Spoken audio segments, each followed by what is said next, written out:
Genetic power has now been unleashed. We made a terrible mistake. The doomsday clock might be about out of time.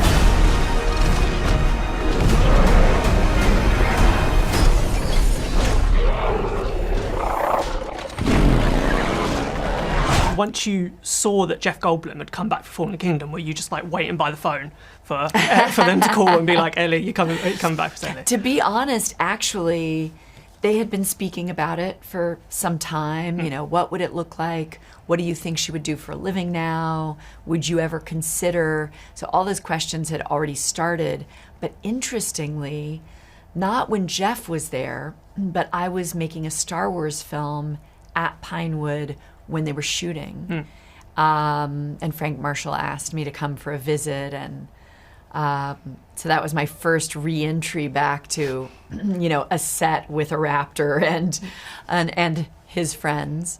And, you know, we started having more and more conversation around it. And it seemed really exciting to me. Yeah, and even in the trailer, seeing Ellie back with Alan and all that, it made me emotional, and then seeing it in the film again still got me emotional because it's that nostalgia vibe. Yeah. How was it for you when you that's reunited lovely. with Jeff and Sam on set for the first time? It was really nostalgic too. I have to say, we sent a picture to Steven Spielberg the day the three of us were back together for the first time, and we all were teary. It was very sweet and so fun. And you know, Sam and I were inseparable pretty much for the whole film, and that's such a kind of beautiful love story through the arc of this 6-film journey, and working with Jeff and the three of us and our dynamic and the triangle between us, just, you know, it all came back together with so much, you know, fun and bliss to do it. And when it came to preparing to play Ellie again or filming again, was there a particular element that got you back in the zone, as it were, that made you find her again?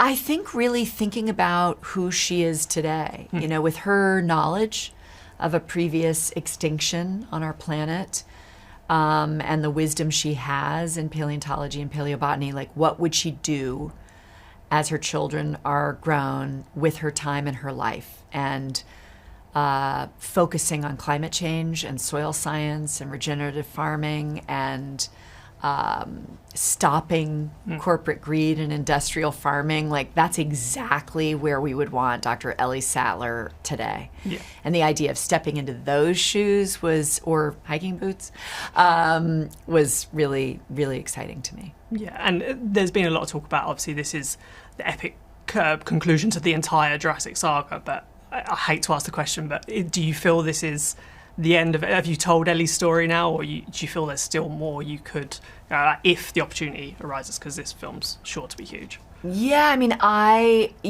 think that there is something beautiful about a culmination of this part of the journey, and of these two casts coming together, you know, and we were doing a limited series called Big Little Lies, and we were never going to play those characters again. You know, you never know in life, I guess.